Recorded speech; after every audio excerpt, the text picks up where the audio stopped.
में कैसा महसूस होता है। इसके बाद वह राक्षस वहां से उड़ जाता है। मर्चो और उसकी पत्नी सीता दोनों खुश हो जाते हैं। मर्चो पहले की तरह काम करने लगता है। वह और उसकी पत्नी दोनों खुशी खुशी जिंदगी गुजारने लगते हैं।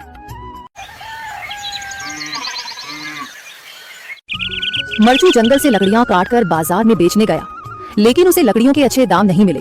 इस पर मर्चू ने कहा, अरे भैया, इतने कम पैसे, इन पैसों में तो 2 वक्त का खाना भी नहीं मिलेगा। आप मुझे बहुत ही कम पैसे देते हैं। मैं इतनी मेहनत से लकड़ियां काट कर आता हूँ, लेकिन उनके पैसे मुझे बहुत कम मिलते हैं। भैया, तुम्हारी लकड़ियां होती ही इतनी कमजोर हैं कि मैं इससे ज्यादा पैसे नहीं दे सकता। तुम्हारी लकड़ियों के बस इतने ही पैसे बनते हैं। अरे भैया, कुछ ज्यादा कर दो ना। वो क्या है ना कि इन पैसों का तो कुछ भी नहीं आता। मैं अपनी जिंदगी कैसे गुजारूंगा। भैया, तुम जाकर अच्छी लकड़ियां लाओ, तभी इन लकड़ियों का अच्छा दाम मिल पाएगा, वरना इन लकड़ियों का तो यही दाम है। ये सुनकर मर्चू बहुत ज्यादा परेशान हो गया और पैसे लेकर किराने की दुकान से सामान खरीदकर घर आ गया। घर पहुंचते ही मर्चू की पत्नी सीता ने कहा, जी, सामान ले आए आप? हाँ जी, सामान ले आया हूँ। सीता के चेहरे पर खुशी छा जाती है, लेकिन जब उसने सामान देखा, जी, इसमें तो बहुत थोड़ा सामान है। हाँ सीता, मुझे पता है कि यह सामान बहुत थोड़ा है, लेकिन मैं क्या करूँ। मेरे पास जितने पैसे थे, मैं उतने का ही सामान लेकर आ गया हूँ। इस तरह हमारा गुजारा कैसे हो पाएगा जी? आपको तो पता ही है कि हम कितनी मुश्किलों से गुजारा करते हैं। हाँ, मुझे पता है, लेकिन मैं कर भी क्या सकता हूँ। मेरे पास इतने पैसे ही नहीं कि हम एक अच्छी जिंदगी गुजार सकें। इतनी मेहनत कर रहा हूँ, लेकिन फिर भी मेहनत का फल नहीं मिल रहा। इतनी मेहनत से अच्छी लकड़ी काट कर आता हूँ, लेकिन मुनासिब दाम नहीं मिलता। मैं तो बहुत परेशान हूँ। क्या करूँ, कहाँ जाऊँ?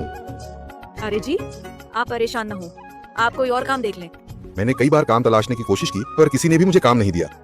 ये सुनकर सीता भी काफी ज्यादा परेशान हो गई। मर्चू से सीता की परेशानी नहीं देखी गई। उसने अपनी पत्नी सीता से कहा, मैं फिर से जंगल की ओर जा रहा हूँ। अरे जी, अभी मत जाइए ना, वैसे भी शाम हो रही है। आप कल चले जाइएगा, अभी मत जाइए। ठीक है, अगर तुम रोक रही हो तो मैं नहीं जाता। मैं कल चला जाऊंगा। इसके बाद मर्चू गांव में घूमने के लिए चला गया। तभी उसे एक आदमी मिला और उसने कहा, कहाँ जा रहे हो भैया? और सुनाओ, क्या हाल चाल है? जिंदगी कैसे गुजर रही है? अरे भैया, तुम्हें तो पता है कि लकड़ियां काटकर कैसे गुजारा होता है। हाँ भैया, तुम सही कह रहे हो।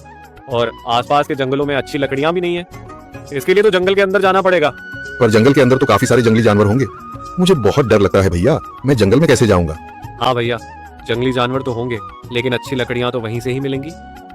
ये सुनकर मर्चू बहुत ज्यादा परेशान हो गया, लेकिन वह आदमी बिल्कुल ठीक कह रहा था। जंगल के किनारे की सारी लकड़ियां कट चुकी थीं। अब सिर्फ जंगल के अंदर ही अच्छी लकड़ियां बची थीं। अगली सुबह मर्चू